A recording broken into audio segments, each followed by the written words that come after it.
मालेगाव बॉम्बस्फोट प्रकरणाचा तब्बल 17 वर्षानंतर निकाल लागलेला आहे. आपल्यासोबत या प्रकरणातील जे आरोपी आहेत सुधाकर द्विवेदी त्यांचे वकील ॲडव्होकेट रणजित सांगळे आहेत. त्यांच्याकडून जाणून घेऊया. सर, नेमका काय निकाल दिला कोर्टाने? आज माननीय विशेष NIA सत्र न्यायालयाने या मालेगाव 2008च्या बॉम्ब विस्फोट खटल्यामधून सर्व आरोपींना दोषमुक्त केलेलं आहे.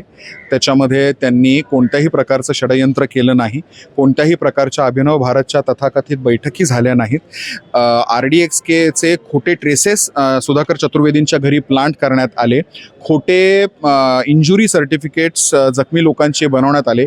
याच्या संदर्भात देखील माननीय न्यायालयाने DG ATS यांना सक्त निर्देश दिलेले आहेत की याच्यामध्ये चौकशी करावी व अहवाल सादर करावा.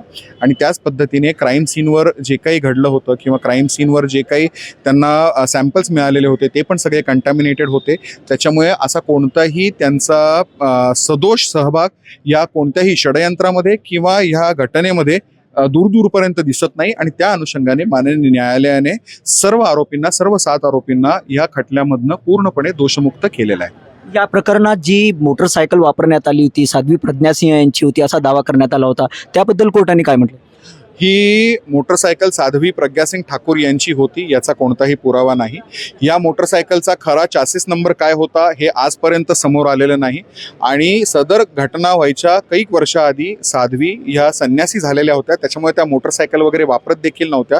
त्याच्यामुळे ही मोटरसायकल कुणी वापरली, का वापरली याचा देखील तपास व्हावा असं वाटतंय. पण हे कोणत्याही प्रकारे निदर्शनास आलेलं नाही.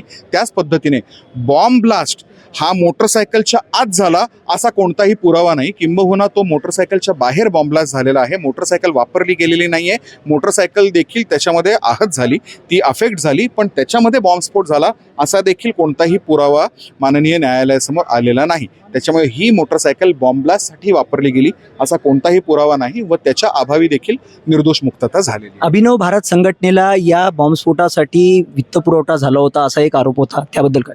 अभिनव भारत संस्थेमध्ये बरेच लोक आहेत आणि त्या लोकांना प्रत्येक संस्था चालवायला त्यांना अर्थसहाय्य लागतंच. तर ते अर्थसहाय्य त्यांच्याकडे आलेलं होतं, पण ते अर्थसहाय्य कोणत्याही प्रकारचं किंवा वित्तसहाय्य जसं आपण म्हणत आहात ते कोणत्याही प्रकारे अशा दहशतवादी गतिविधीसाठी वापरलं गेलं याचा नाममात्र उल्लेख देखील माननीय न्यायालयाने केलेला नाही. किंबहुना त्यांनी सांगितलं की असा कोणताही पुरावा नाही ज्यांनी हे दिसेल किंवा सिद्ध होईल की ही रसद जी आलेली होती ही दहशतवादी कारवाईसाठी अभिनव भारत किंवा त्याच्या पदाधिकाऱ्यांनी वापरली. तत्कालीन केंद्रातील काँग्रेस सरकारने हा भगवा दहशतवाद आहे अशा प्रकारचा दावा केला होता. तेव्हा केला होता. आता त्यांनाच विचारायचं भगवा आतंकवाद त्यांना कोणी सांगितलं, कसं सांगितलं आणि त्यांच्या सांगण्यावरून ATSनी त्या पद्धतीने तपास का केला आणि त्यांना जसे पाहिजे होते तसे रिपोर्ट का दिले. म्हणजे ज्याच्या हाती काठी आमची चाकरी त्याच्यासाठी हे तेव्हाच्या अधिकाऱ्यांनी सिद्ध केलं. तसं करू नये. आपण आपलं काम करावं. आपण वर्दी घालतो त्याच्यामुळे वर्दीचं काम आपण करावं. तब्बल 17 वर्षानंतर या प्रकरणाचा निकाल लागला, तर आता आरोपींना न्याय मिळाला असं वाटतंय?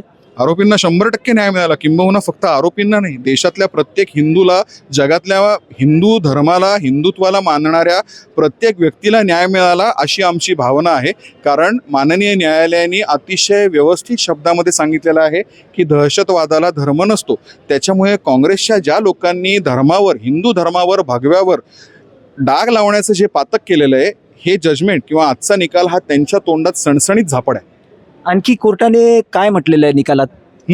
कोर्टाने आणखी निकालात काय म्हटलंय? 1000 पानाचा निकाल आहे. आम्हाला इतकं सांगितलं, तुम्हाला कळालं तर तुम्ही आम्हाला सांगा. कॅमेरा पर्सन शिवाजी काळेसह ताजेश काळे, टॉप न्यूज मराठी, मुंबई. घ्या परदेशात भरारी, तेही सर्वसामान्यांना परवडणारी.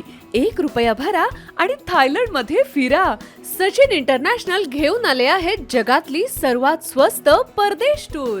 पूर्ण 5 दिवसांचं पॅकेज आता फक्त 32,999 रुपयांमध्ये. पॅकेजमध्ये विमान प्रवास, हॉटेल, ब्रेकफास्ट, ट्रान्सपोर्ट आणि प्रेक्षणीय स्थळे. सचिन इंटरनॅशनल 18 वर्षांपासून पर्यटन क्षेत्रातील एक विश्वसनीय नाव. सचिन इंटरनॅशनल सोबत मनसोक्त फिरा. संपर्क 7767989898.